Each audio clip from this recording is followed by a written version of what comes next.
السلام علیکم ویورز، میرا نام عطاء الرحمن اور آپ دیکھ رہے ہیں عطاء بخاری یوٹیوب چینل۔ قرآن کریم کی مسلسل ایکسپوزیشن کے سلسلہ میں آج ہم سورہ آل عمران کی آیت نمبر 144 اس کی ایکسپوزیشن کریں گے۔ یہ بڑی اہم آیت ہے، اس کو آپ نے بڑے غور سے سننا ہے اور یہ بھی دیکھنا ہے کہ یہ آیت کس کانٹیکسٹ میں آ رہی ہے، کس جگہ پہ آ کے اس آیت کو سامنے لایا جا رہا ہے۔ وہاں جہاں پر حق اور باطل کا ٹکراؤ ہے، جہاں جماعت مومنین کو ضابطے دیے جا رہے ہیں، ان کی ہمت بڑھائی جا رہی ہے، ان کو یہ سمجھایا جا رہا ہے کہ مشکل سے نہیں گھبرانا، ہمت نہیں ہارنی، مشکل ہو اپنے آپ کو تیار کرنا ہے، ہر مشکلات کے اوپر قابو پانے کے لیے اپنے آپ کو ذہنی طور پر تیار کرنا ہے، عملی طور پر اس کی استعداد حاصل کرنی ہے۔ تو یہ چیزیں کہنے کے بعد اب یہاں پر بیچ میں آ کے یہ بات کی جا رہی ہے، کیا کہا جا رہا ہے؟ نبی کریم صلی اللہ علیہ وسلم کے متعلق کہا جا رہا ہے وَمَا مُحَمَّدٌ إِلَّا رَسُولٌ، اور محمد ایک رسول کے سوا کچھ نہیں ہے۔ اب دیکھیں یہاں پر ما کا لفظ ہے، ما منع کچھ نہیں ہے، بس ایک رسول ہے۔ یہ چیز کیوں کہی جا رہی ہے؟ دیکھیں جنگ احد کے اندر جب یہ افواہ پھیلی کہ محمد صلی اللہ علیہ وسلم قتل ہو گئے ہیں، اس سے فوج یعنی صحابہ کے حوصلے، کچھ سارے صحابہ نہیں، کچھ صحابہ کے حوصلے پست ہو گئے تھے۔ آج بھی آپ دیکھ رہے ہیں جہاں کہیں بھی کوئی لڑائی ہوتی ہے، اگر اس کا کمانڈر، اس کا سپہ سالار مارا جائے، زخمی ہو جائے، جنگ کے قابل نہ ہو، میدان جنگ سے باہر ہو جائے، فوج کے حوصلے پست ہو جاتے ہیں، یا وہ سپہ سالار دشمن کی گرفت میں آ جائے تو باقی فوج جو ہے وہ بھاگنا شروع ہو جاتی ہے۔ یہ آج بھی ہے، یہ ماضی میں بھی تھا، آگے بھی ایسا ہی ہوگا۔ فوج لڑ رہی ہوتی ہے اپنے کمانڈر کے زور کے اوپر۔ تو رسول صلی اللہ علیہ وسلم کمانڈر ان چیف تھے فوج کے، اپنے صحابہ کے، وہ لڑا رہے تھے۔ اب دشمن کی تعداد بہت زیادہ تھی، تو جب دشمن ایک یوں سمجھ لیں جنگی حکمت عملی کے تحت پیچھے ہٹا ہے، پیچھے ہٹ کے اس نے درے کے اوپر، وہ جو درہ تھا بیک سائڈ کے، وہاں پر آیا، وہاں پر صرف 50 لوگ تھے۔ خالد بن ولید جنگی اسٹریٹجی کے بہت بڑے ماہر تھے، کوئی جنگ انہوں نے ہاری نہیں، اس وقت وہ بھی اسلام نہیں لائے تھے۔ اب خالد بن ولید جو ہیں وہ پیچھے سے گھوم کے اس طرف آئے جہاں پر درہ تھا، جہاں رسول صلی اللہ علیہ وسلم نے 50 صحابہ کو ان کا دستہ مقرر کیا ہوا تھا، ان میں صرف 50 تھے اور دشمن کا لشکر 3000۔ اب مجھے بتائیں 50 اور 3000 کا کیا مقابلہ ہے؟ 50 بندے 3000 کا لشکر تو نہیں روک سکتے۔ تو اس حملے کے بعد جو صحابہ کی جماعت، ان کی جو فوج تھی، اس کے اندر ڈسپلن قائم نہیں رہا اور رہ بھی نہیں سکتا تھا۔ تو اس میں پھر ایک افواہ یہ آئی کہ رسول جو ہے وہ قتل کر دیے گئے ہیں۔ اس سے کچھ جو صحابہ تھے فوجی، ان کے حوصلے پست ہوئے ہیں۔ اس جو ڈسپلن، جب وہ ڈسپلن میں نہیں رہے تو بھگدڑ ایک مچی ہے اس افواہ کے اوپر۔ تو اب یہ چیز آپ یہ دیکھیں، اس کے اوپر بھی قرآن سمجھا رہا ہے ان کو کیا؟ اب یہ دیکھیں، کہہ رہا ہے کہ وَمَا مُحَمَّدٌ إِلَّا رَسُولٌ، کہ محمد کچھ نہیں ہے سوائے ایک رسول کے۔ وہ ایک رسول ہے، بس وہ خدا نہیں ہے، یا ایسی کوئی چیز نہیں ہے کہ اگر وہ اس دنیا میں نہ رہیں تو تم ڈسپلن کی خلاف ورزی کرنے لگ جاؤ، تم منظم نہ رہو، یا جو زمانہ جاہلیت ہے اس میں واپس پلٹ جاؤ بھاگ کر، ہمت ہار کر۔ تو کہتا ہے کہ رسول صلی اللہ علیہ وسلم، ان کی جو حیثیت ہے وہ صرف ایک رسول کی ہے، وہ اللہ کا میسنجر ہے، تمہیں اللہ کا پیغام پہنچانے والا ہے۔ تو وہ ایک انسان ہے، اس کے رہنے سے یا نہ رہنے سے دین ختم نہیں ہو جائے گا، وہ تو چلے گا۔ اللہ کا دین، اس کا قانون شخصیات کا محتاج نہیں ہے۔ یہ چیزیں آپ کو اس وقت سمجھائیں گی جب آپ کی نظر قرآن کے اوپر ہو، ذہن کے اندر کوئی عقائد یا چیزیں وہ جو مبالغہ میزی کے جذبات وہ نہ ہوں، پھر سمجھ آئے گی قرآن کہنا کیا چاہتا ہے۔ کیونکہ یہاں پر لفظ ہے ما، کچھ نہیں ہے۔ وما محمد الا رسول، محمد کچھ نہیں ہے سوائے ایک رسول کے۔ یعنی رسول مافوق الفطرت اور لامحدود اختیارات کے حامل نہیں، بلکہ وہ صرف اللہ کے حکم کے پابند اور اس کے پیغام کو لوگوں تک پہنچانے والے ہیں۔ اگر وہ نہ رہیں، تم میں قتل ہو جائیں، آگے چیز آ رہی ہے، یا ان کی موت واقع ہو جائے، تو دین ختم نہیں ہو جائے گا۔ تو اس کا مطلب یہ نہیں ہے کہ اگر وہ نہ رہیں تو تم واپس چلے جاؤ، ڈسپلن سے ہٹ جاؤ، ڈسپلن میں ہی نہ رہو، عہد جاہلیت کی طرف واپس چلے جاؤ۔ تو کہتا ہے یہ نہیں کرنا۔ اب یہ دیکھیں ایک سمجھانے کا انداز ہے، کوئی تنقیدی انداز نہیں ہے۔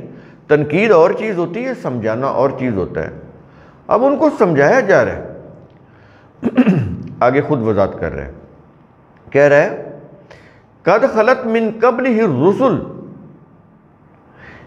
یقیناً اس محمد سے پہلے بھی دیگر رسول گزر چکے ہیں۔ کتنے رسول آئے، وہ ان کو موت آئی، وہ اس دنیا سے چلے گئے، ان کی وفات ہو گئی۔ تو کہتا ہے کہ قد خلت من قبلہ الرسل، محمد صلی اللہ علیہ وسلم پہلے کتنے رسول آئے، گزر گئے۔ اور آگے کہہ رہا ہے کہ افا ام ماتا او قتلا، کیا پھر اگر وہ، یعنی اب اشارہ محمد صلی اللہ علیہ وسلم، پہلے تو یہ کہا نا کتنے ہی رسول آئے گزر گئے، ان کی موت واقع ہوگی۔ اسی طرح اب یہ جو رسول ہے محمد، اگر وہ مر جائے، افا ام ماتا، اس کو موت آ جائے، او قتلا، یا اسے قتل کر دیا جائے، جیسے اس جنگ میں افواہ اڑی کہ وہ قتل کر دیے گئے ہیں، کچھ صحابہ نے حوصلے چھوڑ دیے، ساروں نے نہیں، کچھ نے۔ تو کہہ یہ رہا ہے کہ افہم ماتا، پھر اگر وہ محمد، اس کو موت آ جائے، او قتلا، یا وہ قتل کر دیا جائے، انقلبتم علی اعقابکم، تو تم ایڑیوں پر الٹے پاؤں پھر جاؤ گے۔ یعنی ڈسپلن کو چھوڑ کر، دین کو چھوڑ کر، تم عہد جاہلیت کی اسی کفر اور شرک کی طرف پلٹ جاؤ گے۔ اب اندازہ لگائیں قرآن کریم کس طرح سے سمجھا رہا ہے۔ اگین میں کہہ رہا ہوں کہ یہ تنقید انداز نہیں ہے، یہ کریٹیسزم نہیں ہے، قرآن میں کہیں بھی کریٹیسزم نہیں ہے، سمجھانے کا انداز ہے، ٹیچنگ کا انداز ہے۔ ٹیچنگ اور چیز ہوتی ہے، کریٹیسزم اور چیز ہوتی ہے۔ یہاں پر ٹیچنگ کا انداز ہے، سمجھایا جا رہا ہے ان کو۔ تو اگر رسول محمد صلی اللہ علیہ وسلم وفات پا جائیں یا قتل کر دیے جائیں، تو کیا تم ڈسپلن کی خلاف ورزی کرو گے؟ تم دین چھوڑ دو گے؟ تم میدان جنگ چھوڑ دو گے؟ تم ہمت ہار جاؤ گے؟ عہد جاہلیت کی طرف پلٹ جاؤ گے؟ کفر اور شرک کی روش اختیار کر لو گے؟ سمجھایا جا رہا ہے ان کو۔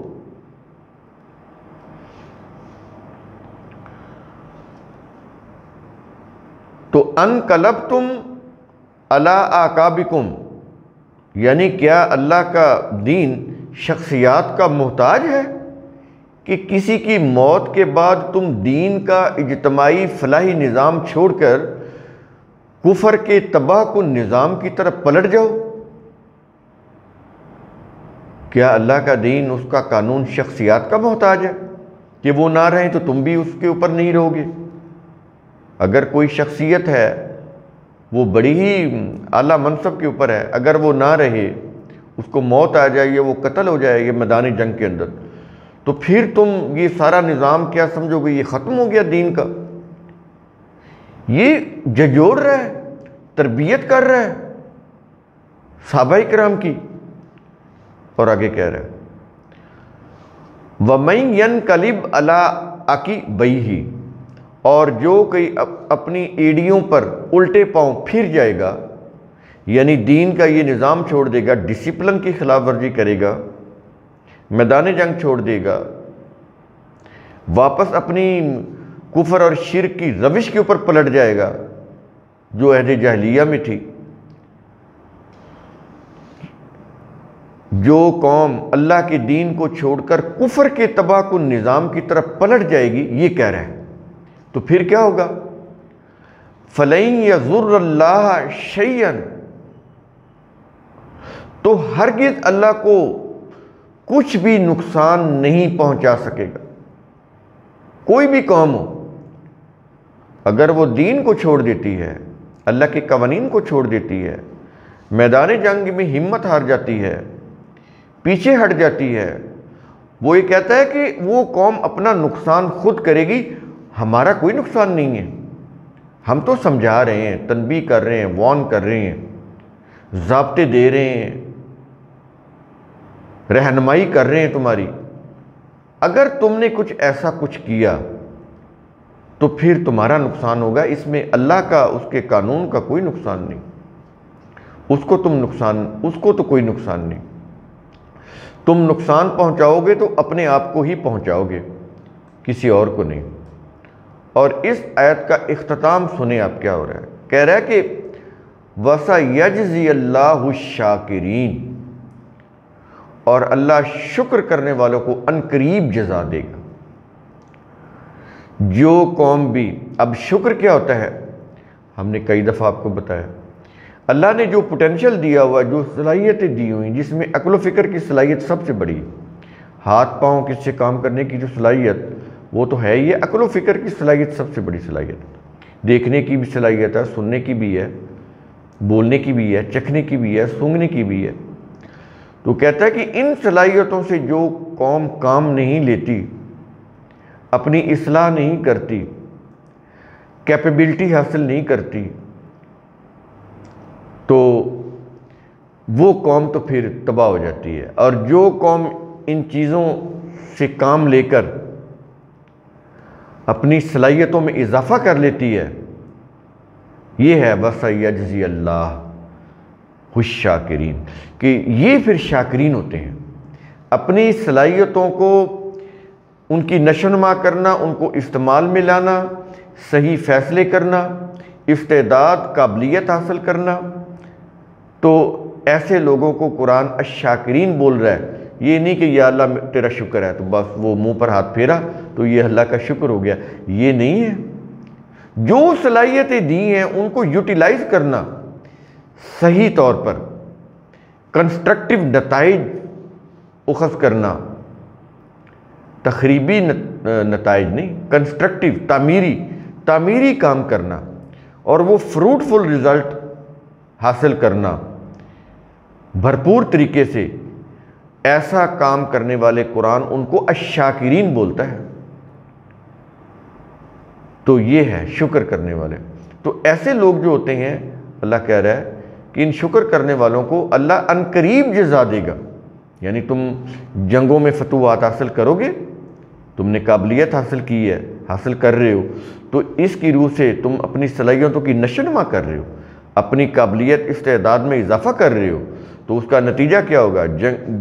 جنگی میدان میں جب تم موت کے سامنے آؤ گے تو تم موت کو شکست دے دو گے، تم فتح پالو گے، غلبہ پالو گے، تم آلون بن جاؤ گے، سپیریئر ہو جاؤ گے، ڈومیننٹ ہو جاؤ گے دوسری اقوام کے مقابلے میں۔ تو یہ اس میں ٹائم لگے گا، اس لیے وہ کہتا ہے کہ ان قریب، یہ سین ہے وَسَيَجْزِي اللَّهُ، ان قریب، یعنی یہ پروسیس تو پھر پورا ہوگا نا۔ اس سے پھر کیا ہوگا کہ تمہیں آہستہ آہستہ تمہارا غلبہ جو ہے اس کے اندر اضافہ ہوتا چلا جائے گا، اوور دا نائٹ تو نہیں ہوگا۔ یعنی یہ جو اثرات ہوتے ہیں آہستہ آہستہ، اس سے کیا ہوگا؟ تم پوری دنیا میں آلون بن جاؤ گے۔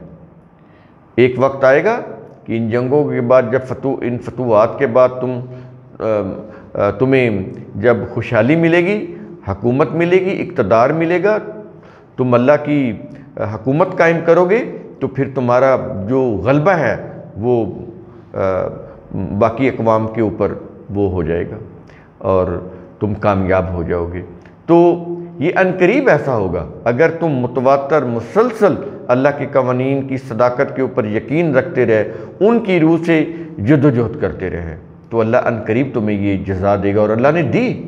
آج ہسٹری جیسے بھی ہے، حالانکہ ان کے دشمنوں نے لکھی، پرشین مجوسیوں نے لکھی، لیکن اس کے باوجود بھی اس کے اندر بہت سارا مواد ہے جو ان کی فتوحات کے اوپر ہے، ان کی جو انہوں نے اصلاحات کی، آج بھی دنیا حیران ہے، وہ اس کے اوپر ہے کہ وہ جو عرب کے جو بادیہ نشین جو لوگ تھے، صحرا کے جو بدو بادیہ نشین لوگ، وہ نبی کریم صلی اللہ علیہ وسلم کی تربیت، اس کی صحبت اور قرآن کے قوانین کی روح سے ان کا جو تزکیہ نفس ہوا، وہ کتنی بڑی قوم بن گئے کہ ان کے سامنے کیسر و کسرا نہیں ٹھہر سکے۔